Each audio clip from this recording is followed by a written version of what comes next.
Thanks everyone for coming today, and big thanks to Smart Precinct North Queensland for hosting. You guys have been excellent with getting everything set up, so thanks a lot. Look, really fun event this afternoon. It's going to be really informal, should be a lot of fun. Actually, some of the presenters we've got here today are including Anthony and Richard from James Cook Uni. So we've got a presentation actually around sports science and how technology is actually having an impact on helping sports people. We've also got some interesting information coming around natural disasters and how technology is going to help us here in Australia, which is quite relevant. We've got Greg from Sparta, so that's where some of the fun stuff with the demos is happening, and they've got a kind of a cool board and showing athletes jumping on and managing injury and using AI technology to kind of give insights into some of that. So hopefully we can get some of the audience members involved there as well. And we've got Dr. Sam Brodsky from Sonova talking about mental resiliency and some of the science that's going in behind that. So we're kind of covering off a few different elements that I think will be interesting to the audience. And finally, we've got Andrew Hammond from Fatigue Mate, and how they're using technology to actually look at the stats and the info around driver fatigue, and potentially using technology to save lives, which is really, really cool. So look, without any further ado, I'm actually going to hand over to Anthony to kick off with your presentation. Great, thank you very much. Thank you. Good afternoon, everyone. My name's Anthony, I'm from JCU. First, I'd like to acknowledge the traditional owners on the land in which we meet, the Bindal and Walgurugaba people, and pay my respects to elders past, present, and emerging. So today I wanted just to highlight, this is just a really simple slide of some technology that we see in a whole range of areas. Some of these devices you would use, some of them you've seen, but this is the small synopsis of the extent at which you look at digital technology or big data.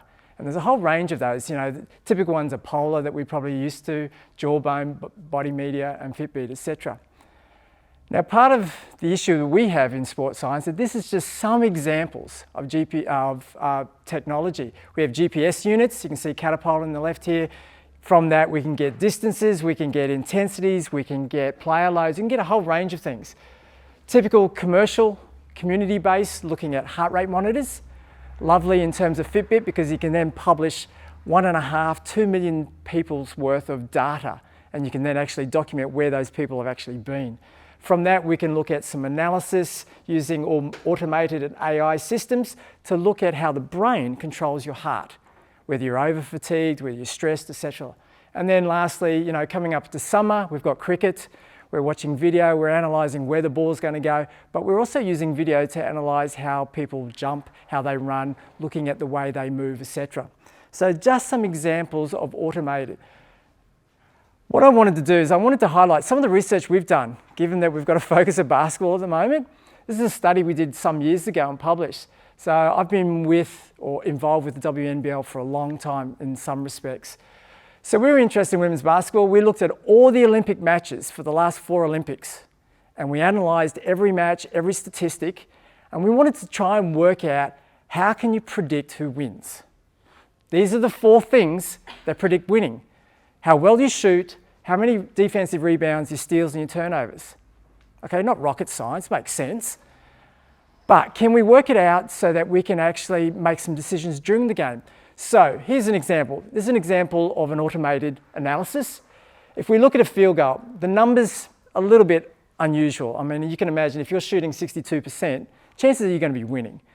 That's actually normalized for the amount of ball possessions. But what we can do is have a look at the red number here, or the red circle. If you shoot this percentage normalized, you get this many rebounds, this many steals, this few turnovers, you've got a 91% chance probability of winning an Olympic match. Go the other extreme. You don't shoot that, you have less steals, a lot of turnovers, you've got a 97% chance of losing a match at the Olympics. So we can use automated activities to give us some idea of what are the key parameters. We can choose players that actually have these characteristics. But one of the things I'm interested in is during the game, can you modify the way you play to move along this order? So if you shoot this, but you don't get as many defensive rebounds, you've only got a a 15% chance of winning. We also looked at the NBA. So I've got some colleagues, Shizao, Zhang, and also Miguel Gomez. This is the 2016-17 data from the NBA. We looked at it and tracked it over month by month. What we found is using non-metric multi-dimensional scaling, which is an AI system, you can actually look at every single game. And what we found, the league didn't change. Month to month, it didn't change. These polygons are essentially on top of each other. If you look at this person here, or this team, this is the eventual winner, which happened to be Golden State Warriors that year. This is the way they progressed over the season. This is the Cleveland Cavs, who also played in that grand final. That's the way they did. So they were located here. The rest of the teams were all over the place. We can identify the characteristics that teams are doing per season to then helpfully identify the way to change the way they play. This is our most recent, last year's World Cup. We used a couple of different analyses. Didn't matter who you played, how strong, how they were ranked in the world, had no impact on whether or not you won or not. What were the key characteristics? Defensive rebounds, fouls, steals, how you score in the paint, three-point score, and turnovers. But using this system, we could actually identify more parameters. Again, we can identify those key characteristics and then train for that. A little bit different here. We had the gold medalists and the silver medalists at the 2016 Rio Olympics. This is just looking at the right-hand side. So this is the gold medalists. This is where they hit the shuttlecock from. And you can see in this example here that most of the time they shot across the net in this regard. Here, this is how they moved. So we used network analysis, again, another automated system. We wanted to know where these people were moving on the court. Okay, you can look at a video, but let's track it down by numbers. You can see the gold medalist has this sort of pattern. This is the silver medalist. They're actually running a lot more. Who cares? Well, the reality is the coach then took that and developed these little training drills so that they could modify their training for every single competitor that they played against. We also looked at what happens if they win a match or they win a point, what happens in the next one. And we found that if they actually, the gold medalist, she wins a match, she wins a point, the next 2 points, she's likely to lose. So we had to then retrain her skill. So what we did is we shortened the activity. So she was actually doing more high intensity activity and training that way so she could actually win the next point and then the next one, etc. NRL, for those that are keen, 2016, we looked at how they finished the season. And guess what? We were able to come up with some different groups. We have the Knights, the Sea Eagles, and the Roosters over here, just happen to be on the bottom. They grouped together. Then we had the Dragons, Rabbitohs, and Warriors. And then this group, West Tigers was a little bit different that year. And then this group here. So we found the Storm, the Raiders, and the Cowboys were very similar in terms of their metrics, how they played. So as a coach, if I've got a team, for example, I'm just going to pick this out, the Titans, these are the things I need to do to actually move towards the elite teams. But it's not the be-all and end-all. The reason being, Sharks were actually the champions that year. So this can only contribute to a certain percentage of what is going on in terms of that. More recently, we've got a PhD student who's looking at using PCA, which essentially is a measure or a technique where you take all the variables, all the metrics, how far they run, how many kicks, how many passes, how many offloads, how many tries. Put them all together, and what he was able to find was 2015 and 2019, the way players played changed. How a centre played, how a front rower played, they all changed. And we had to change the way we categorise these players using this technology. We also looked at the styles of play, because as a coach, I want to know, how am I going to win? If I've got these players, how am I going to win? And the next best thing is, if I've got a great centre and they retire, what's the next centre that I can recruit? And so you can actually use this technology to identify those key characteristics, not whether they're a good runner, but whether they can run, pass, kick, etc., in a certain configuration. So these unsupervised analytical tools are key. They're becoming more common. So it's not simply going out watching someone. It's actually using a lot of this data that we have at the moment and then using it in a way to then inform how we're going to select the person, how we're going to train them, but also how they're going to perform in the next round. So this is the future, my opinion. Wearables. Everyone loves wearables. You know, we're all doing it now.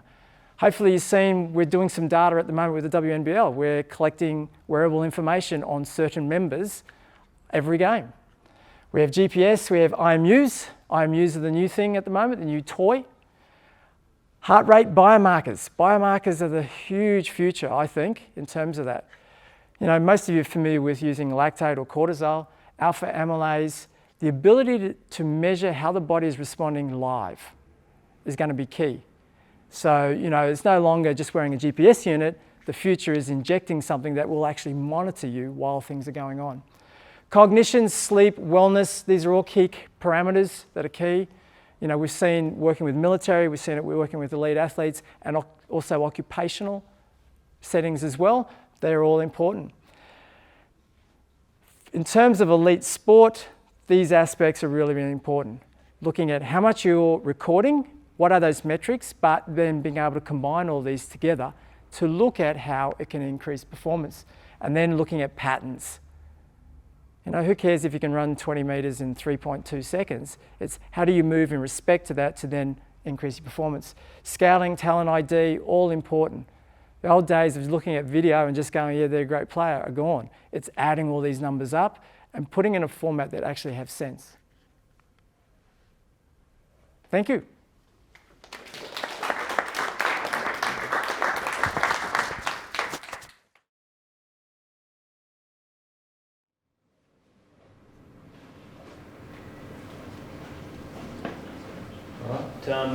Did we have any questions at this stage for Anthony? Anybody?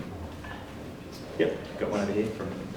How do you see starting to look at, say, combinations of players in terms of them being on the pitch field, etc., and or then health metrics in terms of heart rate or other measures that we might have from players as you're looking to the impact on that data? And then could you talk a little bit about sort of correlation versus causality as to the models that you're building? Okay, so the first bit in terms of the relationships between players, that's the next level that's actually coming now. And a lot of that work is coming out of soccer, where you can actually connect the players on a field and watch the shape. So you connect them all into a polygon. And you can actually look at how that polygon changes during a match. And there are certain configurations that are more conducive to scoring or combating. Now, I know in the NBA they're doing something very similar with tracking players as well in terms of that. I don't think we're at the level at understanding it fully. I was talking to the ex-Boomers coach, and he was looking at, well, what's the relationship between whether a player gets the ball and then the rest of the players if you isolate that player? You know, they're more likely to actually lose when you don't isolate that player. So the configuration is the next step, and at the moment, still seeing what's happening. In terms of the metrics, they're the things we're struggling at the moment because we tend to look at those in isolation. We look at heart rate, we look at GPS, etc. It's the combination of those two that I think is going to give us more information about understanding the stress responses that we see during the games. I'm actually going to go a little bit further and saying, well, the information we have at the moment is probably pretty gross. You know, having a heart rate. So, for example, you know, we're monitoring certain members of every game at the moment. On average, their heart rate is about 140, 145 beats for the entire game. But how does it change during the game in terms of the temporal is what I think is key. In terms of, you know, are they increasing it at the right time in the right response? And then how does that relate to the health parameters? I mean, we tend to forget a lot about the health aspects. You know, we don't really monitor those things. What we're interested in is more performance. And as you'll see later on with Greg, there's a couple of other metrics that are becoming more common in assessing, you know, whether you can do a jump or whether you can do a pass or a sprint. How does that impact on your overall health long term? So I think in answering your question, we don't have a good understanding. We're doing a lot of things in isolation, It's the combination that I think, particularly using AI, to actually advance it to that next level. But to me, it's also interacting with coaches, physiologists, biomechanists, to then be able to put it into context. That's I think, the future, at least putting it into context. And then just as a follow-on, thank you for that. How far away are we from you being able to put a assistant, decision tool into the hands of a coach or a manager that could be helping in the midst of a game, and or then potentially looking at the best matchup for Team A if Team B has a particular set of players on the floor at given time? I don't think we're that far off, but I don't think it's widely accepted. I don't think we have the culture, and I'm just using basketball as an example, just because of my interactions. I don't think we have the culture that want to use that technology in Australia. In the US, yeah, totally different. Totally different. They'll jump it up. But then there's a lot of ethical and moral issues associated with that. Because some of the stuff, when we first published that decision tree, first question came to me is, how do I use that to bet on games in terms of this? If I can use that to guide at 3/4 time, I can actually place bets, etc. And I never thought about it from that perspective. So from that aspect, it's probably something we need to talk about further in the use of AI, is the moral, ethical aspects. But I don't think it's that far off, to be honest. Great, thank you. I have some questions. What are you monitoring with WBL? Is it just heart rate? Heart rate and also GPS. Okay, just distance covered and... yeah, more so player load. Okay. Because of the system we've got is an outdoor system using indoor. We don't have the indoor system available at the moment because of the hub, the competition that we've got. So what we're looking at is we're trying to monitor the player loads or the activity as well as the heart rates to give us a guide as to what the actual loading on the athletes are. And then the idea is then to develop training associated that actually matches or exceeds that. I know some of the other teams, I know one of your competition is wearing heart rate monitors. It's not the Fire, I know that much. The only reason I know is because during a game it fell off and bounced across the floor. So they're monitoring heart rate, but I don't know how they would be using it. My previous example with other athletes is they use it as a very gross measure. And actually monitoring in terms of how it goes, I think is more important. Happy to chat afterwards as well. I'll let Richard get into it. Well, thanks everybody, and good afternoon. I just also would like to acknowledge the traditional owners on the land that we're on, and also say Wadamuli to you for those that are not from Townsville, and that's from the local Bindal language, which says welcome. So I'm going to talk a little bit about AI, and particularly big data and the way that we're using it around workplace health and safety, and also some of the disaster work that I'm looking at and thinking about. And particularly as we think a little bit more about disasters, you're kind of in the heart of disaster country up here in North Queensland. There's predicted 5 cyclones are going to come through this season. We're predicting more than average rainfall, which means that we'll have a whole lot of flooding that'll go through. And I think on the weekend, we're supposed to have a heat wave. So we're kind of ticking off a lot of boxes for you here on the weekend, being up here in the north as part of the process. But what's really important is that we also want to continue to work and play and do the things that we do. And the idea behind what we look at is particularly from a health service perspective, and how can we make sure our services continue to run? How do we make sure that people function and get around, don't get injured and stay healthy as part of that process? I'm going to talk a little bit about Aeromedical Retrieval and some of the work that one of my students is doing looking at air ambulance and the way that it works and some of the challenges that we're facing there. And I'll talk a little bit more about safety, and particularly in the workplace, and some of the drowning work that I've been doing. So if we think about disasters, one of the challenges we've got is to think about who's most vulnerable, who's going to be most impacted when a disaster kind of comes through, and what services are you going to need. So a lot of us think about, we're in this room, we're mainly healthy, fit people, but if you think about somebody that might be a diabetic that needs particular medication, or that they're less ambulatory than others, when do we need to move them, and how quickly do we need to move them if something is coming through, if we need to get them from a cyclone, or if we need to set up hubs where we're going to put people during that period of time? What medication might we need in that place, and what medical services might be required to ensure the safety of these people that are there when we start to think about it? What then is the impact, particularly on the health service, when we think about heat waves? So are we likely to see a whole lot of people come through? So if we've got all the the basketball team's out there playing and the heat wave comes through, do we need to have a couple of ambulances waiting at the door as we cart you off, or do we need medical services there to pump you through full of fluids, or whatever it might be? I'm using that as a gross example, but really it's kind of thinking about what is this impact that's going to occur. Now, a lot of the work that occurs is outdoor sort of work, or in work that's poorly ventilated or not air conditioned. So I'm pretty lucky, I work at a university, so I sit in an air conditioned office. So for me, heat waves can kind of come and go. But if you're sitting there and you're trying to run a business and you're thinking to yourself, how do I set up my work so that I can actually get the most out of my employees without killing them? And what might that actually look like? So again, we're kind of looking at some of these systems and then thinking about what is the data that we have on hand. And Anthony was talking about this very gross level, and that's really where we're at the moment as well. And what we're trying to do is bring all these little bits of data together. So if you think about, if you're injured, picked up by an ambulance, you then are taken to the emergency department. If you're then hospitalised, you go into hospital, and then you might come out and you might need some physio or other sorts of treatment as part of that process. At the moment, none of those systems talk to each other. So what that means, if I pick you up in the hospital and you're in there for some sort of trauma-related incident, I might know what the injury was. So I might know that you've broken your leg, I might know that you've been in a road accident. But what I won't know is where you came from. I won't know the distance that you've travelled, how long you spent in the ambulance or the Aeromedical Retrieval as part of that process. I won't know whether you're wearing a seatbelt. I won't know what the conditions were like on that day. So what we're trying to do is bring these little bits of data together to form a big data which helps us actually answer some of these really challenging questions. So for this one, when we're looking at particularly heat waves, we're pulling together workers' compensation data, we're pulling together different heat wave measures. And so again, when I talk about heat waves, one of the challenges as we start to put these models together is, what's a heat wave?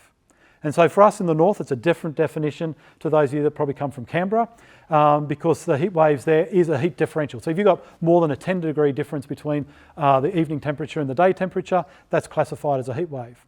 Whereas we use a humidity and also about 3 or 4 degrees different on a day over a certain period of time. So there's these subtle differences when you're starting to think, well, what's going to be the impact when we start to look at services? But then you've got to think about, how do we measure heat waves? So the other problem that we've got is, how do I know the heat wave's impacting you as opposed to you who are down the street? And because we only get our temperature data at one point. So again, this is why we bring this kind of big data together and why we're putting the models, so we can actually measure it and then start to say, well, okay, you're in this workplace. We know that we've got a heat island in particular that goes through particular parts of Townsville. We know that if it's 30 degrees here, it'll be 39 over there.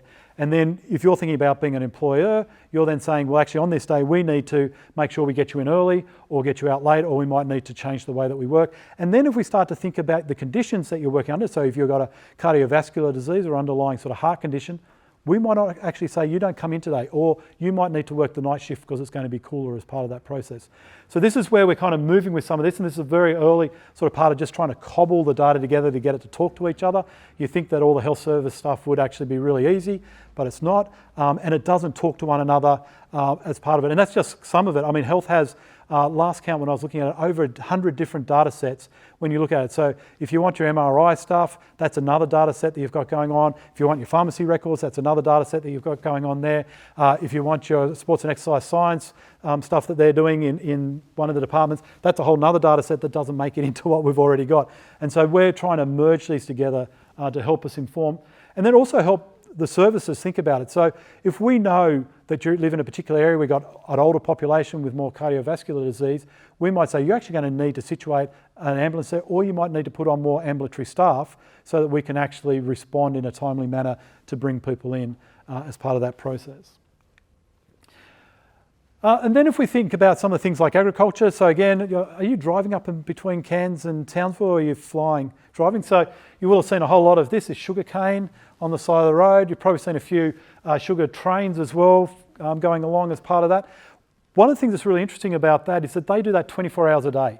So the mill basically says to the farmer, we need you to be on site at 3 o'clock in the morning because that's when we're picking up the cane load. You need to be there to basically put it into the cane train to take it out as part of the process. So we see quite a lot of fatigue occurring in the agricultural industry. So one of the things that we're looking at the moment is to try and think, how do we measure that? Which is why it's quite interesting that we'll hear a little bit more about fatigue management, but how do we bring that into other settings as we think about it? But one of the challenges for these guys is that they've also got very large pieces of machinery. Now, they started out as being a normal sort of size tractor. They're now so large that they can't get them under a number of power lines, and so we see a number of line strikes each year, and I think this year we've already seen 2 deaths from contact with power lines. So what we're doing is working with groups like Ergon, who have started to map out all of their power lines, and they've got their own little app for that. We're now trying to move that into the apps that they use for their planting and harvesting materials, so that it's more connected as part of the process. So again, you can see how we're linking kind of with the AI stuff and the big technology to bring it in so that people get warnings around kind of the safety aspect and think about fatigue. But the other challenge that we've got in agriculture is the complex workplace. And because there's lots of things going on, often lots of people in that workplace, and it kind of comes to what Anthony was talking about before, is we look at one person at the moment, but we need to be looking at teams and how people work together, because often people are injured because of something somebody else has done in that workplace. And again, we're trying to pull out that data and think through that, and how do we monitor it? What have we got in the workplaces? Because a lot of them, unlike a sporting field, people aren't being monitored, we're not videoing it. It's really hard to pick up on some of this information as we kind of think through. And then how do you link that into the hazards that exist on the properties to ensure that, again, you have safe working conditions? The other thing is around road safety, and we're doing a lot of work trying to pull the data together to understand particularly rural road safety a lot more. We know that fatigue is one of the big issues, but there's also those incidental things like kangaroos or wallabies running across the road as part of it, driving into the sun or driving out of it, and the normal things that you see, people speeding, alcohol, fatigue as part of that process. So again, if you think about trying to monitor a road, where do we get the message to people? So at the moment, we just kind of put up a sign and say, think about fatigue. But what if there was a way that we could actually predict when the person was feeling more fatigued and make sure that the rest stops are actually in a location that's convenient, that gets people working about it, and also how quickly they recover from fatigue. So one of the issues is not just fatigue itself, but it's that recovery from fatigue. You know, as you, as all good athletes would know, how quickly do you recover from fatigue before you can start going in, and how can we speed that process up and work through that, particularly in a workplace kind of setting. And as I was saying, it's all about these teachable moments. So when can we actually get to somebody a message that actually resonates with them? So if I said to you now, oh, when you go swimming, make sure you've got your stinger suit on, because there's stingers out in the bay here if you're going to go out for a swim, you'll probably go, oh yeah, okay, and forget about it in 5 minutes. Because you're not thinking about swimming. It's not at the time where you're going to take this message on board. And so again, when we think about these things like travelling through floodwaters, when can we get that message in when you say, you need to think about whether you drive through this floodwater? It's often too late by the time you get to the spot where the floodwater's over it, because you've made that decision to head home or to move along the road. So where is that decision point that we make when we start to think about this? And it's the same with the road safety stuff. Where do I get you to think about fatigue? Not the time that your eyes are drooping and you're starting to swerve all over the road. That's kind of too late. Where do we get you to think about when you're thinking about alcohol or working on your mobile phones, or how do we cut that off and use technology to do that in an efficient manner? And then we've been looking at, particularly I've been interested in water safety. I do a lot of work around water safety, thinking about how we can keep people safe, particularly children. And we've done a whole lot of work where we look at, pool fencing and the way that that works and the interaction with that, but also then thinking about people's supervisory behaviour. So one of the things that's the most protective factor for children under the age of 5 is having a parent that's there, actively engaged with what they're doing. But for any of you that have ever been around children or have your own children, you'll recognise how difficult that is to do it for more than a short period of time. So thinking about other strategies that we need in place of that, and then thinking through how do we keep people safe and how do we educate them around it. So again, we're using this big data to think about, well, what do people do? How do they supervise people as part of it? What is going on at that time? What other distractions do they have in the house as part of that flow? And we're trying to build that into models as part of it. And so this is some of the modelling stuff that you can see coming through here that we've been doing around flooding. This is 3 kind of common scenarios that we see. This one up the top here is people that are swept away by floodwater. And you'll see that there are a number, this takes in the floods through Brisbane there, sort of the people that were in their houses and swept away, so unusual, but you can see that that's part of it. This one here is particularly driving, and you can see it's really complex the way that people end up in the water and the reasons that they were heading through and some of the decision points that they're making as part of the process. And this one are people that enter the floodwater. So they're actually making a conscious decision to go in. So again, we've been looking at these modelling and trying to use different data to bring in and help us understand how, again, from a flood perspective, we can intervene at a particular time to stop it from occurring or prevent it in the first place.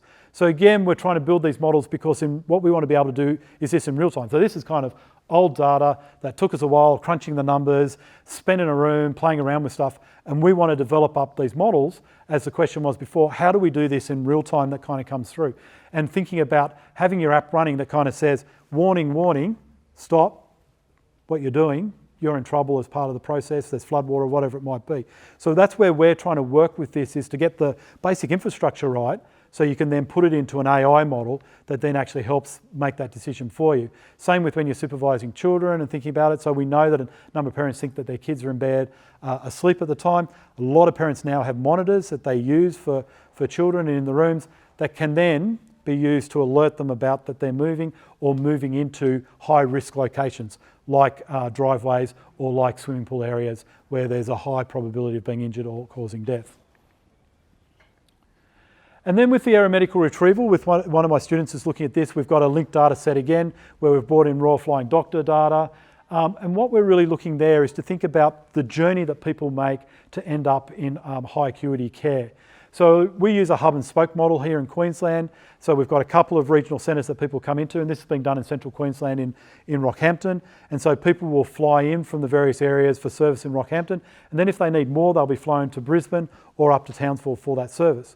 Part of the work that we're looking at here is to say, can we actually predict which people we should just fly straight to Brisbane or straight to Townsville without needing to stop over and chew up those resources as part of that kind of aeromedical flights as part of it.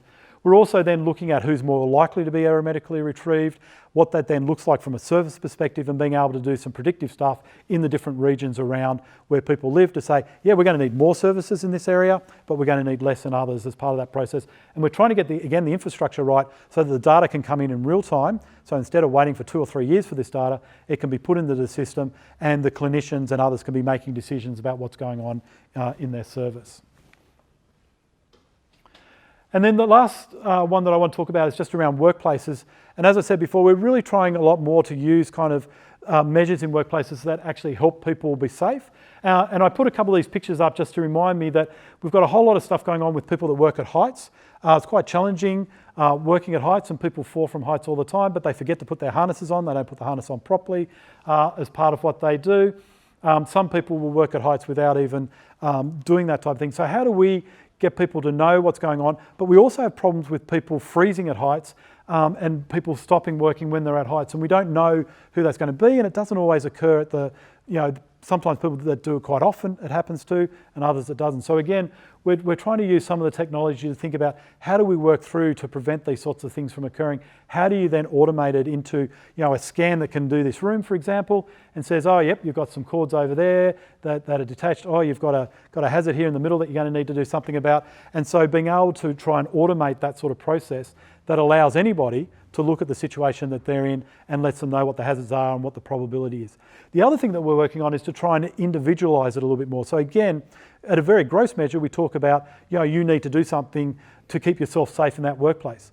But if we can actually do a better job of knowing who's more likely to be injured, we can then actually change the way that we do the workplace for those people and make it more individualised. And that's the way that we're going with a lot of the workplace health and safety stuff, is to not just say, oh, you need to do this for everybody.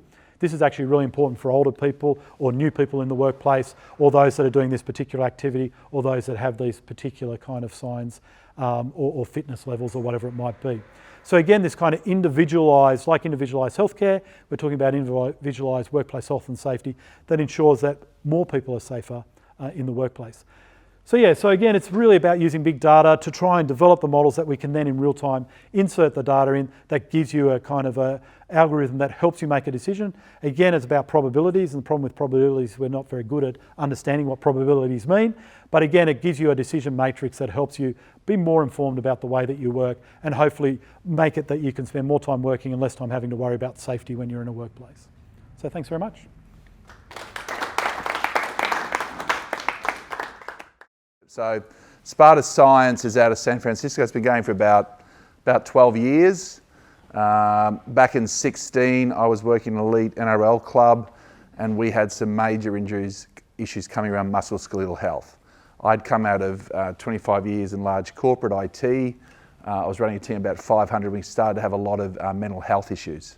And so when I arrived in this role, I was very focused on resiliency and mental health.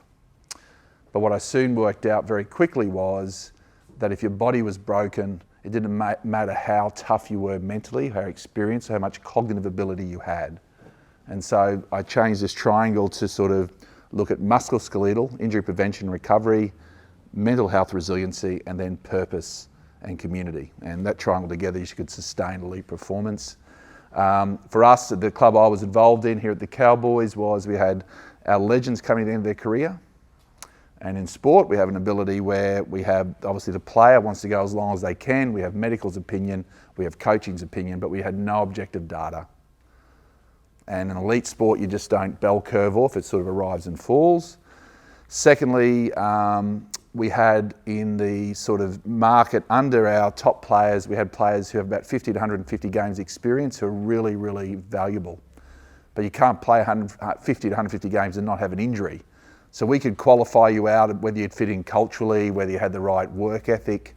But what we didn't have was we knew your injuries, but we didn't know what your chance of being re-injured was. And it was about a 50% lottery, what I found. And what was heartbreaking was which side of the fence you fell on, because everybody lost, because no one wanted a 1 year contract, everyone wanted a 2 year contract. The third area was our talent. Like we'd spent a lot of money, a lot of effort in developing talent, and we had 5, 6 years, and when they made it, they were getting injured. And we had them for 4 to 6 games, they made it to their dreams, and they did a knee. As we know, a knee's 10 months, it's a season, and you come back, and what we had is a lot of re-injury around that knee. And so when we went back to look at our data, medical said they were right to come back, no objective data, and coaching said they were fine to come back. We'd taught them how to protect themselves, but yet we had someone injured. And so it's really heartbreaking. And the fourth point was our costs had gone up threefold. So we're using 3 major sponsors to pay for our medical bills because we just wanted the best and we'd fly you wherever you had to go, and we sort of worked on you. So I was in America around 16, they're building a stadium, and I was searching from my tech background. I thought there must be some technology that can do some sort of physical scan, or musculoskeletal as I now call it. And I bumped into a company called Sparta. I was in Atlanta visiting the Hawks basketball team. There was a guy I'd met, a Canadian there, who was phenomenal at brand and systems. And he introduced me to the football departments at the Hawks. So I saw what the Hawks are doing, what the Falcons are doing. I went to the Braves in baseball. And they were all looking at this type of technology. I also bumped into some friends that were working at NASA. They didn't have anything at a musculoskeletal level. And so what Sparta is, before I get into it, is basically imagine the example of a blood machine. So at the moment you go and get your bloods, we put it in a machine, we've got so much data now, we can analyse how your blood breaks down based on chronic disease and other key lead and lag indicators of health. But musculoskeletal, we don't have anything. So that's what Sparta's done. It's got over sort of 3.5 million scans, over 100,000 people, 10,000 injury records. And for 10 years, they've been putting that data, but also here's a force plate. I don't know if any of you have seen a force plate or used a force plate. They have taken and created three scans. A jump test, which takes a minute, 4 jumps, that's all it takes. A balance test, which is 80 seconds each leg, and there's a plank. And from that, literally, the army where I've just come from, they're just doing the jump test in a minute. You can get a musculoskeletal profile, and from that profile, we can diagnose the way you generate force. And Mark here, my colleague, is a scientist. I'm going to leave him up to explain all that. But from that force, we can then profile and look at potentially, based on your scans, your probability of injury and where in your body, but then instantly give you onto your phone a program that's designed to meet the way you generate force. And so what we've seen in our elite sport around the world where we're using it, we can take somebody who's a high risk of a knee injury and basically in 16 to 20 days get them back into balance while they continue to play. Right, and that's there. We looked at a girls' team when I was at the Cowboys, didn't put one in because all the research showed us we expected 80% of those women to get injured in the first season. And so what we put our money back into, how do we develop our girl youth here so we could bring them up to speed and various other things. So this has come out of US college where there's a lot of both male and female data. So what I just want to quickly do is a bit of a history. Started in sport, went into defence, into special forces. Now it's rolling out, and now it's going into basic health. in corporate health. Because if we look at our profile, what I saw at the Cowboys when I met the CEO of Ergon, so I can't give any money GT because we're doing that, but they had like 7,000 employees and you had about 800 off every day who were injured. If you look at what we're paying now in our workers' comp has nearly doubled in price in the last year. So if you can prevent an injury, it saves the person's, obviously, health, but also saves a lot of money. So the point made from Sparta perspective is that the goal of the founder, he is a doctor, but he started life as an athlete. He did weightlifting at school for America. He just wanted to play NFL. But when he turned up to train at his NFL college, they just made him do weights because he was really good at it. So when he got on the field, he got very injured.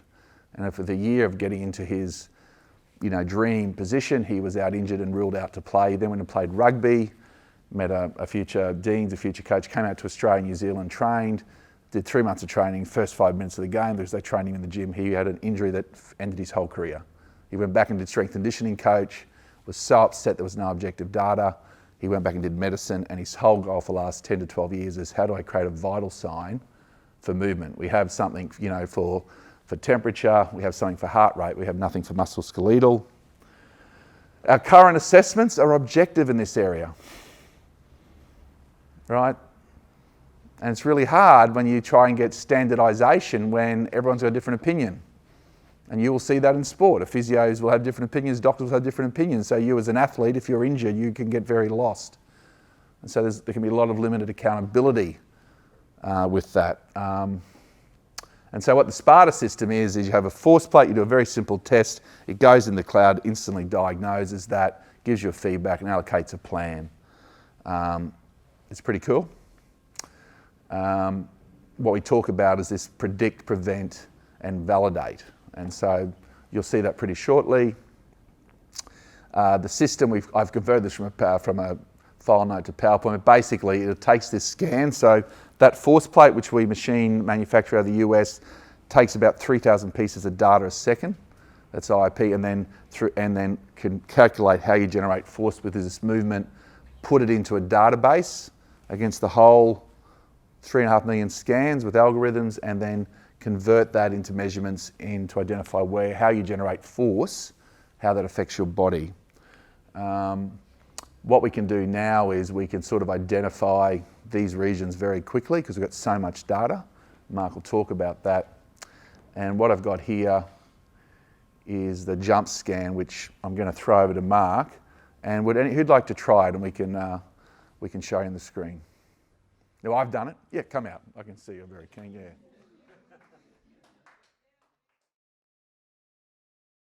I'll just talk you through sort of quickly what the actual sort of assessments are and what we're kind of looking at effectively. So we've got three sort of assessments, and initially the idea was that if we could have one assessment that took 1 second that gave us all the information we could possibly need, we'd try and do that. But after 10 or 12 years of research, we'd whittled it down to 3 assessments that kind of represented our global human movement. And what those sort of different assessments are looking at is one, a counter movement jump with our arms. And what we're looking at is a dynamic movement process. So how you strategize movement from starting, okay, down, transitioning force through the ground, and then completing that movement. Okay, so we're just looking at your sort of natural dynamic process, and that's this creation, transfer, and then application of force into the ground and then against gravity is representative of any movement that we do. Whether we're getting out of bed or we're doing a backflip, there's a creation, a transfer, and an application of force. And the reason we've chosen a jump to represent that, because if we think of a continuum of exercises or movements, effectively, simplest movement on this end, okay, bending my knee or something, all the way through to swinging a golf club or sprinting, doing a backflip. Jump kind of sits right in the middle here and can tell us information about either ends of the spectrum. Okay, and again, the idea was that if we could do one assessment that can represent all those things, that could be then repeatable and we can get multiple data points on that. And I think sort of the theme about talking about artificial intelligence and machine learning and things like this, it's all about the depth of data that you can have and then creating these connections from it. The next assessment that we'll do is a plank assessment. So we're actually looking at now sort of how our body stabilizes or connects top to bottom and then side to side. So we do that on a single arm, and what we're looking at is effectively the connection and stability of our muscles across from this arm and this shoulder down to the opposite hip. Okay, and this is really important about how we sort of not only just posturally stabilize normally, but then how we can effectively control sort of movement through this upper body. And then the last assessment is a balance assessment. So a more upper body sort of focused stability, and then we're going to the balance, which is a more lower body focused stability. But we also do this with your eyes closed. So you can do it with eyes open and eyes closed. But the reason why we do it with an eyes closed as a baseline is because as soon as we close our eyes, now we get this real brain and body connection.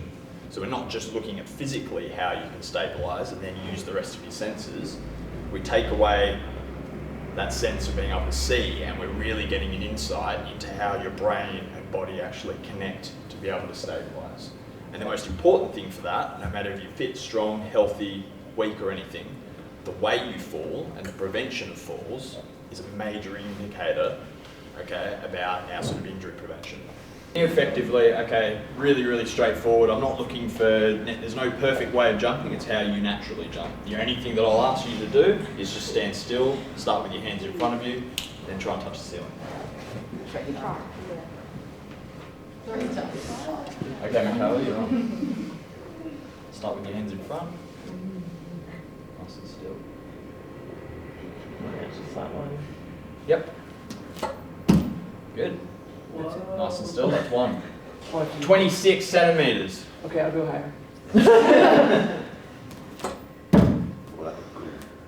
28. Yeah, nice. Touch your feet. You can get there. Come on, go.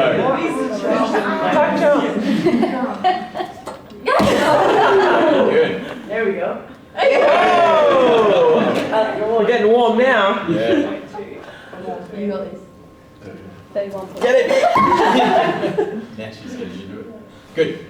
So what you're seeing there is effectively that data. As soon as she leaves the plate, that data is going to the database. It's being analysed compared to our 3.5 million other scans, then instantly shooting back before she actually hits the ground. That's giving an output. Okay. So what I'll very, very sort of quickly talk, but we can talk about the profile at the end. But what you're seeing there is Michaela's movement strategy for that dynamic process. And we break that down into more intuitive metrics that are called load, explode, and drive. So you load up a movement, you explode out of or transition that movement, okay, and then you drive through to finish. So load, explode, drive. So we'll go into our next assessment now. So there's a profile of that, and I'll show you when this is finished, where you actually see based on your profile where, based on whether, you know, on the left it's load, high load, low load, high explode, low load, high drive, low drive, where that affects your body. And based on the imbalance between that, and Mark will talk about each of those scores, you can create a musculoskeletal probability of risk, and that makes a huge insight. And it's from that we can develop training that just focuses on what you need. And so what you're going to come away from today is a group training when we all do the same thing may not be beneficial for about 50% of the group, because we all generate force very differently.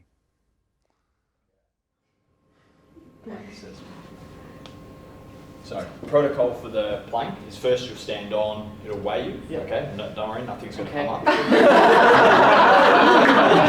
Basically, the reason why we weigh is because it allows us to then take a relative body weight in that plank position, and that takes into account the different positions that people might go into that within that plank position, okay? So what we'll do is first stand on, you'll weigh yourself, then you'll go down into this full plank position. Stay nice and still, and then when I say go, you'll shift over onto an arm and then hold. That's 20 seconds. So we might just That's tough. Go back to the exercise in pre-season. You know what? Man, they were the work. into that plank position now. We need to hold it there. Oh, well done. Yep. Isn't that fun, man? So nice and still. Now shift over onto your right arm and bring the... Not shaking. Put it behind your back if you like. Almost there. Keep going. Good job. 20 seconds. Push through that arm. Yeah. Keep breathing. 3, 1. Your mark will be a long Nice. time. Okay. And take your hands off. Good. So that's the summary. These are what we call T-scores. So we use a population data set. So everyone goes into the database, and if you think of, you might have seen that bell curve of population data. And effectively what we've got is that right in the middle of that bell curve is our 50 or our average for the population. And then either side of that, every sort of 10 change of 10 T-scores is a standard deviation away from that mean. Okay, so what we tend to find from a profiling perspective, that can then give you an understanding of how you're producing force in each of those aspects compared to the population. But more specifically, it's about whether or not that strategy, okay, is over-reliant on a particular sort of part of your movement. And if we look at the top 3 sort of metrics up the top, is that we've got a jump height. So this is a pure physical performance metric. It gets better with as we get stronger, fitter, faster, and it also decreases with fatigue. So we can use that in that way. Our Sparta score is then looking at our jump specifically, and it's rewarding not only how much force you produce, but then also the balance of that force. So it's a movement efficiency metric. And then the last metric is our machine learning metric. And effectively what that's doing is taking all that information you can see there, comparing your profile to everyone else's profile that looks similar, and then assigning a relative risk ratio to that, or a musculoskeletal health metric. So you want the scores to be 100, that means you're the best? 100 would be, very, very, very, very good. But as we know, I think even as athletes, we tend to think, oh, we're a separate cohort. But actually, when we put 3 million data points in there, you'll see there are some higher level NFL players that are only getting 35 on load. And then they're getting a higher metric on some of the other ones or something like that. So it doesn't necessarily we don't see that athletes all have much higher scores overall. Generally what we do see is that one of the aspects will be or one of the aspects of your movement based on your sport or your training or anything like that is generally going to be a fair bit higher. The general population, okay, we see more normalised scans, generally speaking. But what we're seeing in terms of that actual strategy and what Greg was talking about before, we're getting a focus from that. And the focus there, we're looking at the lowest variable. If we click on that, this information comes up. It's explaining what load is, okay? It's the amount of force that we use to start a movement, and it's actually related to, okay, these parts of our body. So if we think of lowering ourselves down or controlling our movement, okay, it's that front side muscles effectively that are allowing us to do this. And we're actually working through ankles, knees predominantly, and the muscles in and around that, okay? And then what we see here, if we just go up, generally what we see, common issues when we see that it's low in this area, okay, is struggle to create force quickly, and then also avoiding the use of those ankles and knees as well. So does any of that sound familiar or? The avoiding the use of ankles. Yep. Old, janky. So are you saying by that picture that's what the muscles that she utilises? So there's one day no, these are the ones that she needs to focus on. That's what, okay. Yeah, so Just this is visualise the it. focus. So like back and having and all that, it's fun. In terms of how Michaela produces force, she likes to use her hips a bit more and these posterior muscles. Yeah, so generally speaking, you'll finish the force is pushed towards the end of the movement more than the start. Yeah. Okay, but having said that, generally speaking, if you look at the sort of, if you're just visually looking at it, there's a bit of balance in that scan. That's not an overly imbalanced scan, okay, overall. And what we're actually looking for is what we call a healthy imbalance. Okay, everyone's different, everyone's got different strengths and weaknesses. We're not necessarily trying to make everyone flat and as high as possible. It's about, okay, what's the health, how do we get you into a sort of healthy movement pattern? And then how do we sort of attack the weakest sort of link to then sort of focus on either protecting you within your sport or improving certain sporting outcomes. Do you measure over a period of time to kind of get the baseline score? Yeah. Yes. Yeah, and that's So what happened in musculoskeletal is we've shifted now, this changes everything, because we used to do a functional movement, do some test at the beginning, it was done there, we did it once a year. What this enables, because it's a minute and you've got a baseline for you, is you can manage musculoskeletal risk regularly every week. And what happens then is, you know, as you go through the season of, you know, start of pre-season through pre-season build, then you have a break, then you start the season, you can actually monitor it. And so, you know, we have GPS, we can know how many Ks you run or how much work you do, we can relate that to injury. Now we can actually see this in the way you generate force. And so we have real-time ability to manage risk or be aware of it, right? It sounds like it'd be really helpful, like say after you travel, if you know, see how. Yeah, well, well, what you have now is this, you know, this plate, you know, doesn't need any power, just needs internet and a computer, and you can take it with you. And then what happens is you just want to do it regularly because it's going to motivate you to focus. You look at Michaela now, and you know we're going to show you the next thing how we can profile. So with Michaela, we asked her what position she wanted. We put in the position, and then it's come up with 4 standard profiles for that position. If you're working in industry and you were going to put someone up on, you know, up on high wires, you could actually baseline all the people who do well on that, and you'll start to see a profile. When we start to look at, say, defence or other areas, you start to see profiles that are consistent because it's from the way you train. And one of the things I saw in elite sport, we had a bias based on the trainer of what injury profile we had. As we changed trainers, our injury profile changed. And so what happens is now you can start to see that, and you can start to then train the individual based on what the individual needs. Doesn't mean you just don't go through the same tests, but you can train to what you want. And we're going to move now to show the profile and then allocate individual set plan for Michaela, which will turn up on the phone. You want to talk about those profiles?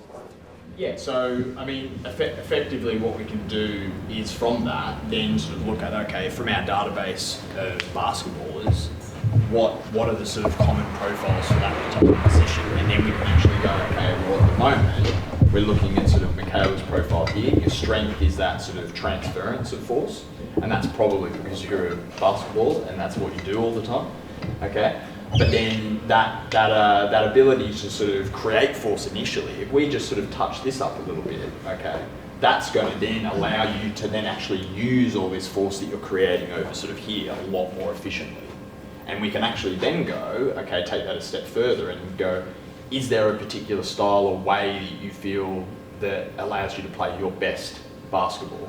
And then we can attach that to a particular profile and then train you in a specific way or give you specific exercises that maintains that healthy imbalance, so your movement efficiency stays good. But at the same time, we're working towards a real performance objective that allows you to be a better basketballer as well. One last bit, I know we're taking just time, but we're finished now, and that's the ability to go in the system and instantly allocate a specialised tailored program. So we're just going to Michaela R. So all we just need is an email address. We don't have to share it with the whole room, but and then there's preset plans. So there's basically a 10-minute might be a balance routine, but based on your profile and jump. Then there's fundamentals. Then there's programs designed for particular pain areas, back, shoulder, knee, foot, ankle, and then there's recovery ones. Which email would you like us to send to? Can you put people on it under load? Like if you're thinking about firefighters that have to carry a pack on their back and you want to see what happens to them, or they're under I think, well, I'm not certain of that. We are, the data's a way now we can get you to jump in your boots, do your balance, because it's watching the sway. So I know the data's advancing that way. I was just thinking if you, I wouldn't think so. What do you think, Sparta? Yeah, I mean, there's a couple of different ways that you can look at it, and that's where I sort of started talking about the continuum of specificity of exercises that we can look at. What we've started with as a starting point and tried to get as much data as possible to understand just movement as natural as possible unloaded, and then we can kind of go, okay, then how does that movement actually change with load? So that would kind of be a progression from that. But the idea would be to get you as safe and as strong as possible unload, because we know that that will effectively transfer to the loaded aspect. The other question of that is just a pure practicality aspect. When we test and we have to add load or we add equipment and things like that, especially in military settings where we've been doing a lot of work, they're not going to carry around loaded, like extra loaded vests so we can test or anything like that. So from an assessment and practicality perspective, we've just kept it as lean as possible to begin with. But the idea would be eventually to get more granular and specific about different roles, we could add that sort of stuff in, yes. We've seen in the Army, like if your unit commander likes you to do forced marching for 50 hours, what we see is the profile is very consistent with that unit and the injury profile is. And so what, you know, because there's still a big bias of what your boss wants to do. So some love cross training, long distance running, pack marching. And what you see is you see that injury come through. And what's coming out in our traffic light report is you can pick, you know, we do a report that's red, yellow, green. You can pick up people at high risk before the injury. Because it's a probability, it doesn't mean it's going to happen, even though that it's, you know, there's a few more slides there I didn't go through, but, you know, now for the NFL Combine the last 6 years, we can predict pretty accurately how many games we expect that person to play in that season. With basketball, we've been used for the Cavaliers. In 14, they had the pick at number 1. We profiled the top 3. We recommended number 3 because we thought number 1 and 2 would get hurt. We said where they get hurt, and both was hurt. One was out for a season with the knee, and the other one was 2 seasons. And the third option got Rookie of the Year. And so, baseball now we can predict how many pitches you can throw. And so you start to apply that, it really becomes quite insightful. And in our profile for elite sport, right, we've got sort of recruitment, job fit, positioning. We then come into the season, which is about preparation, pushing. Then we go into the season, which is intent, which is about maintenance to me. And then we're managing rehab data all the way through. And so if you get that baseline you talk about, we're pushing people to their limits. That's elite, but we can monitor it. And, you know, has an ability to sustain in careers and reduce that injury. I think one of the key focuses, say in the military, which we know are now going to schools, is if we can stop that initial major injury which happens at school or early on in initial training in defence, or you lift up in basketball for fatigue, that you normally have one injury that stalks you for your life, or a secondary injury caused by the first, and the reoccurrence of that is quite, so by doing this we can keep you within that. And there's been a lot of success in maintaining, but definitely an elite sport, because you can't buy experience, right? You can't buy that cognitive. And number one reason why most of athletes stop playing at a high level is injury. And that's even more prevalent in women's sports. So, you know, this has huge, huge ability. So while you're watching me, so mark weight in that top line, you'll see a 1. It's sort of, you have 15, I think it's 15 levels. And then each one here, if you went up, Mark, just to show what's in the system, preset. These are all the ones we talked about. You know, basic 10-minute fundamental pain, you know, injury return, and it sort of comes through. And then that's allocated. What's really interesting is they've spent 12 years identifying what exercises would it make a difference. So it sort of becomes that diagnostic tool. All right, we might finish. Yep. Yeah, we might just wrap up there, guys. Was there anything else you needed to do? Well, we'll come back later, but this will come through the camera now. So this program comes up. That's just there. If you just press start, we'll finish. But what you see is that'll accompany your phone. It's a warm up. There's a video for every exercise. It tells you how many, and it focuses on your body. So you have a complete feedback loop based on what you do, and you get a video. It might have already come up, but did it say if Vic was predisposed to stuff? No, it didn't say that, but what you see in the jump and the movements, you can when you validate yourself because you can see yourself, and then if someone like Mark looks at it, you can pretty much watch that, and you can start to see it because it'll start to it's there based on the average. Yeah, we're done. Thank you. Well, no, that was great, guys. Thanks.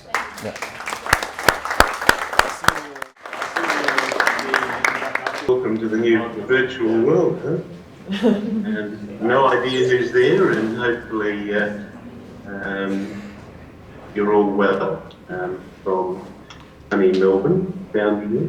I wanted to talk today about bringing digital and computational together in this AI environment. And I was just thinking of how we're going to do that in 15 minutes, and I guess it's already been a struggle given the time I'm on. And I've just been sitting here doing two things. One, you see that? I've just been sitting here with colouring books. And I've been busily practicing what I preach, and while I'm doing that, I've also had an ECG monitor on me, and that particular ECG monitor is giving me feedback about the operation of my autonomic nervous system, because what I wanted to talk about, in fact, started in this area, and I wanted to bring these two things that I've done together, I'll just take that off for the moment, into talking about the AI that we now work with. I'm currently head of research at Sonova Neurosciences, and my colleague Tristan is there. I'm sure he's waving at you, or you're now, somewhere along the line, he's not easy to forget. Now that he knows you, you're part of his family. In particular, being a cognitive neuroscientist and a psychologist, I'm a real plumber and electrician of the brain. And I'm really interested in the pipes and the fluids and the electrical circuit board and the way the whole system functions in a peak way. And I know a lot of the audience there has something to do with peak performance in elite sport. And this sort of neuroscience come computational science and the marrying together in the digital world started when I worked with a couple of little teams down here in Melbourne, Essendon Football Club and Melbourne Storm. Melbourne Storm, of course, still a very successful club, and I know most of you are from northern parts of Australia. You'll know how much you hate them for being so successful. Craig Bellamy, the coach, or Bellyache to me and his friends, he actually brought me in with this technology that I was just showing you here, which is a light sensor. Picks up your heartbeat via the variations in the colour of your blood. And he brought me in with the team, and Kevin Sheedy with Essendon at the same time, about 2005. And the reason for that was that they wanted to use the recent developments in neurosciences, in this digital world, and particularly in fatigue management. How can we make sure that the person is absolutely at the right spot, perform at their best on the day?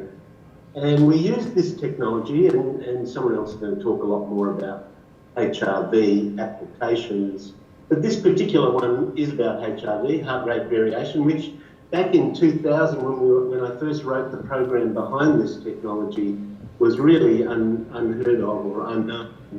But basically, it was all about being able to quickly assess the function of the autonomic nervous system, the para and the sympathetic nervous system, the push and the pull, and of course the homeostasis or the allostatic load dependence of the human system. So in other words, briefly, we could tell whether someone was feeling physically or mentally stressed, and what was the effect on the overall system's resilience. Good technology, still usable technology. If I was with you, I'd have one of you in the audience up and we'd have a look at inside your brain, and I'd show you immediately what that could tell us about your function, the prediction of your performance. Of course, this technology is brilliant. I use it in corporates, I use it in teams, but it's not scalable. Sure, you can teach a few people to use it, move it around, but when you're talking about a lot of people in a lot of organisations, in big structures, one person like me could be caught up in just one part of an organisation for the rest of their life. And so this sort of technology wasn't going to really cut it on that scalable side. And it was while I was using this with executives, and I started doing this, the idea, this was my first aha moment. My first aha moment was when I would have an executive in, and we had a very large medical and psychological practice in Melbourne, and these stressed executives would come in, and I'd say, well, let's have a look at you, let's see just how stressed you are, where is your sympathetic and parasympathetic, etc. And we would sort of look at that and say, now let's go and do the meditation, the yoga, the relaxation exercises, the breathing. But of course, it didn't last very long. And in neuroscience, we're particularly interested in the ends of the spectrum: peak performers and those with head injury. For a lot of people, there is no distinction between those two that I see. But regardless, I'm the academic here, there is a distinction. And we wanted to make sure that we could perform at those two levels. And it was while I was doing that one day, and it just occurred to me, there I am watching this person's brain trying to, being quite tense. I said, why don't you, I got a colouring sheet, I put together, and I said, why don't you start colouring, just like I did there. And lo and behold, the aha was, look at that. Their whole brain relaxed. They went from oscillations of brain waves up in the 40s down into sort of like 10 to 15 oscillations per minute, meaning they were in an alpha one. Wow, that's an aha moment. And that, of course, led to the colouring books that I produced, Oprah Winfrey putting it on Good Morning America and selling these books everywhere, and this big movement of adult colour, which, will be my epitaph as a neuroscientist, is colouring books, but there you go. Anything's possible in this world. But the point was that it had that effect. And we proved it with the technology, with this simple technology that allowed us to measure the variations between heart rates. And that was the important. So right now I got myself quite relaxed, even though I was waiting, because my variation went up. If I was tense, my variation goes down. And that eventually led to the second aha moment. And the second aha moment came with colour science. Because you'll notice on mine here, I used a number of colours, but what interested me was the choice of colours that I made, what colours I was attracted to. And it became very obvious that there was a pattern. And this is where the computational neuroscience starts to come in. Because computational neuroscience is about we predict based on patterns.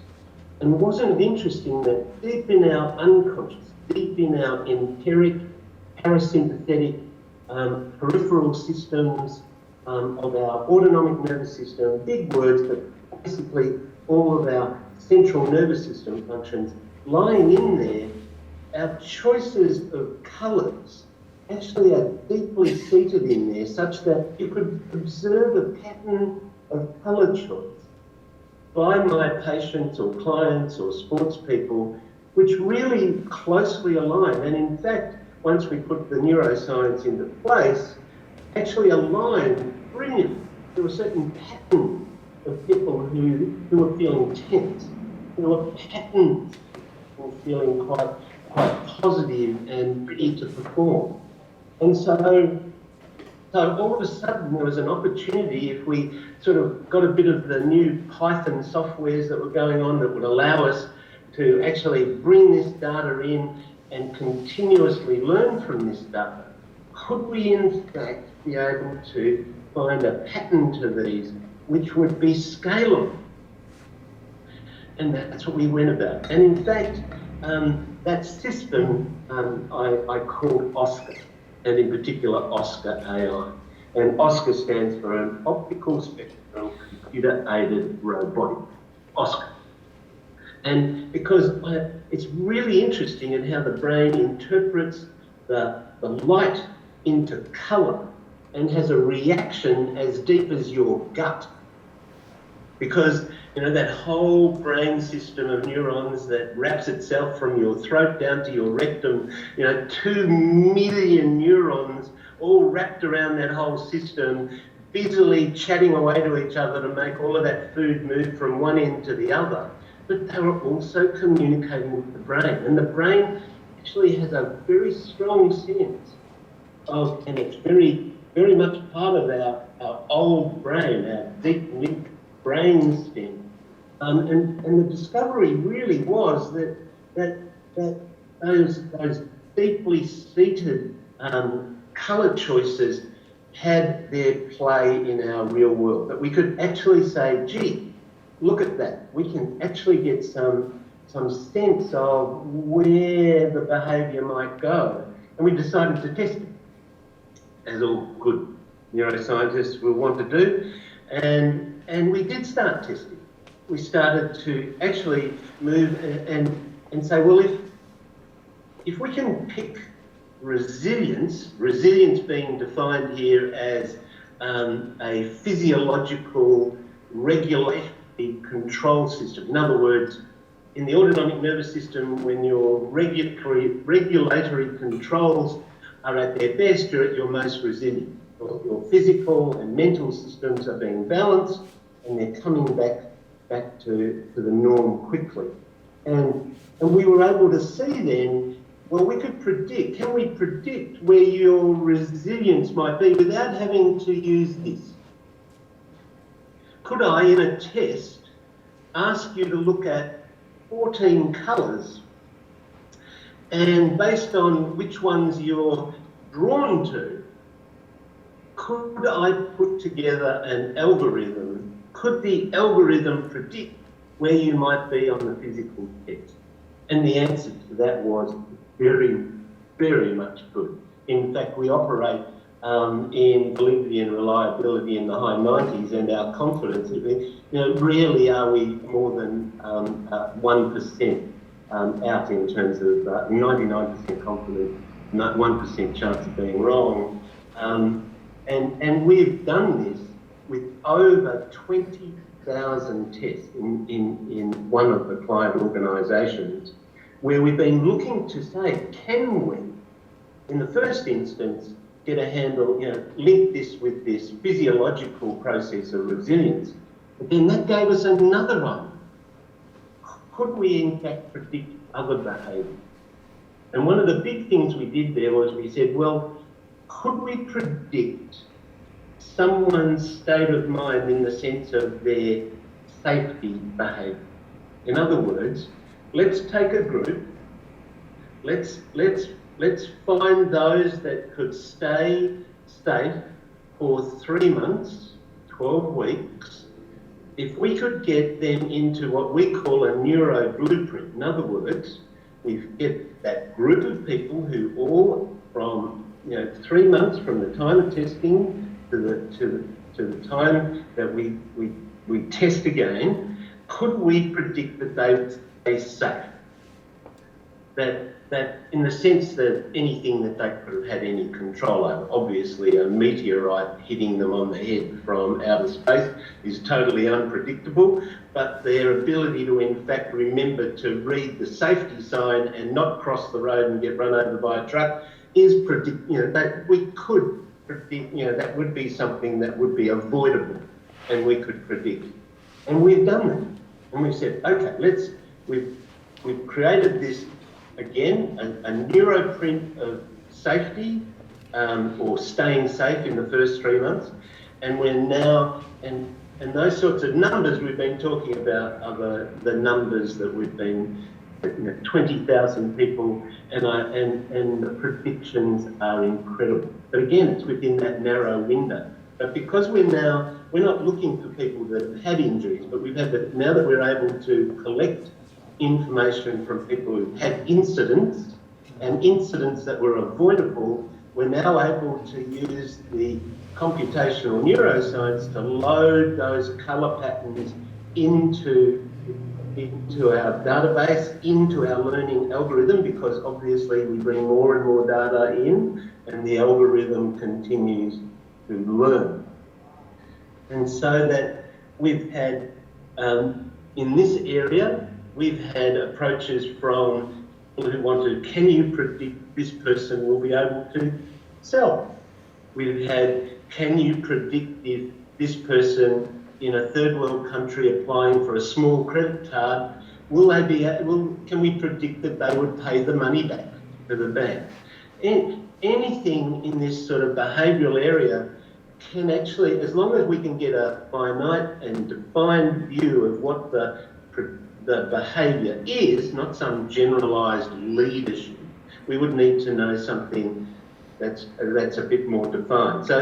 So in the world of sport, just bringing this my presentation back into here, it's, can I predict that you will be firstly in a resilient state in which your regulatory system is set to take off and perform at its best, or can I predict some other aspect of your performance? And the answer to that is yes, if we can collect the data. And we can collect it with this particular tool because it's non-verbal, it's non-biased, it doesn't have any issues with language, colours. It doesn't even have an issue if you're colourblind because the cones in your eyes are just turned off, but you're still picking up hues and contrast and various aspects which you would typically see in nighttime vision. So it still even operates with people at that level. So what Tristan is going to be able to show you is just how we've been able to bring a world of digital neuroscience into a computational world where we've been able to marry that into a predictive science. And it actually allows us to answer so many interesting questions if we can collect that data along the way. And in fact, you'll notice that I talked about 12 weeks because the tool to stay reliable obviously needs some time. But we found also in our initial testing and experiments that the 3 months, unless there's a major event in someone's life, and that's always possible, but for most of us that's not the case, then it stays fairly stable for at least those 3 months. So in our work, we're always looking to be able to test and retest every 3 months. So we can, if we go back to the resilience question, we can every 3 months, we can keep an eye on just how that resilience has moved. Do I need to do some more work here? Because of course, pressure is not stress, and when, and I'll just finish off, time is an issue. When I first met Craig Bellamy at Melbourne School, well, Dr. Stan, so tell me, I'm not a particularly educated man, but I want you to tell me how your neuroscience is going to help my team win. And the answer to it is actually quite simple. Turning pressure into performance versus turning pressure into stress. The issue is ensuring that you do the performance, not the stress. And that's the difference between the elite level and the rest of us trying to play D level, or at least I'm talking about myself here. But I can still be the best at the D, C, B. I can be. I mean, I need skill and talent to be at that next level again. But my point here is that this world of this AI world of this digital to computational, which we now call neurometrics, because we're using brain data as our base, not subjective behavioural data, but brain data as our base for the testing. I took you on a 40-year journey there. I hope it made a little bit of sense, and I'm sure Kristen will be able to demonstrate to you the tool I've developed and that is now being applied by Sonova. Thank you.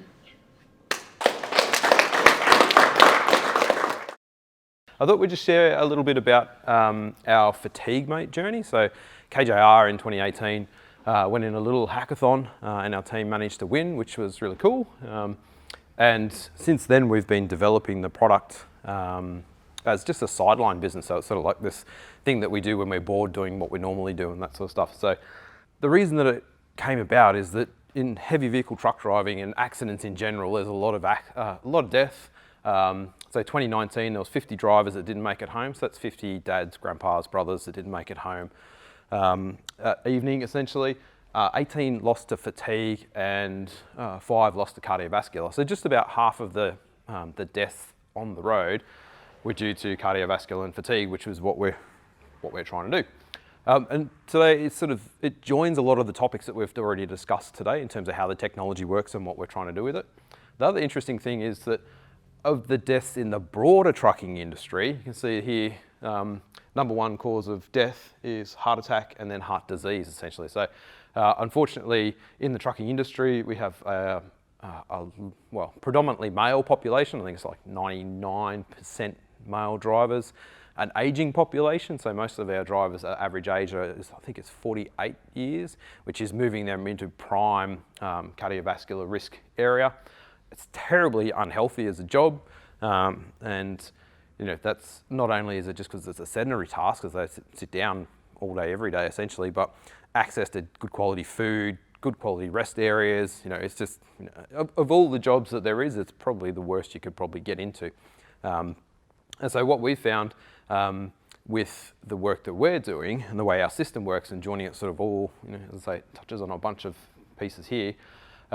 Our little device, and I've got a demo over there, sits up on the dashboard.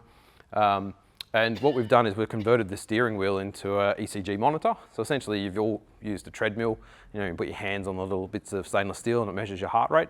So effectively that's what we've done to the steering wheel. So the beautiful thing about this is that the driver just has to drive with 2 hands on the wheel. There's no other complications to it. It's just 2 hands on the wheel, which you would think is kind of obvious, but it's not. It's a really interesting thing where car drivers, and I'm assuming most of us here are car drivers, we're often 2 hands on the wheel, and I watch out my window when I'm driving around.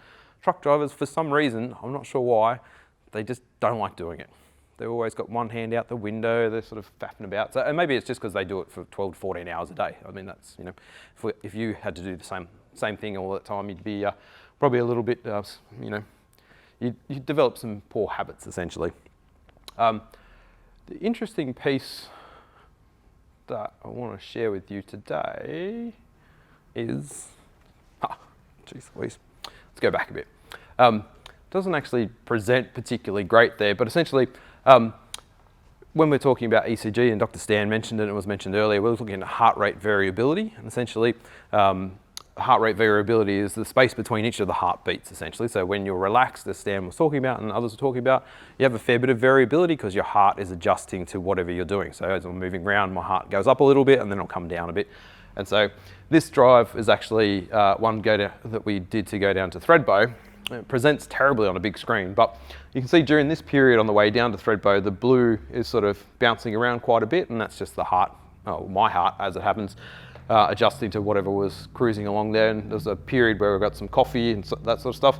And the resting heart rate, which you can see down here, is kind of flat. In this little section here was about 8 hours of mountain biking at Thredbo, which was awesome fun. And we then jumped in the car on the way back. And this is the piece that sort of started for me when I saw this, I was like, this doesn't sort of make sense essentially. So what we can see here is a lot narrower across there. And essentially what happens, as Stan was talking about, is when you're in a fatigue state, whether physical fatigue or mental fatigue, your body's fight or flight response kicks in and your heart rate is getting ready to, fight or flight essentially. So you'll see, and what we saw in my heart rate was that my heart rate along here, I think that should be around 60 beats per minute down to there, and got excited when we got to Thredbo. Then jumped in the car and sort of was around 90 beats per minute as we came back. And then, for me, that was, I'm like, oh, I didn't expect to see that. I thought that, the activity had an impact, but I didn't feel tired. I wasn't sort of sore or anything like that, but, the body knows best. And then the recovery, which I think is the piece, again, the other interesting thing, this little bit here, again, presents terribly here, but this is the next day. And so what you can see is the impact of the exercise on the previous day changed the baseline for my heart rate.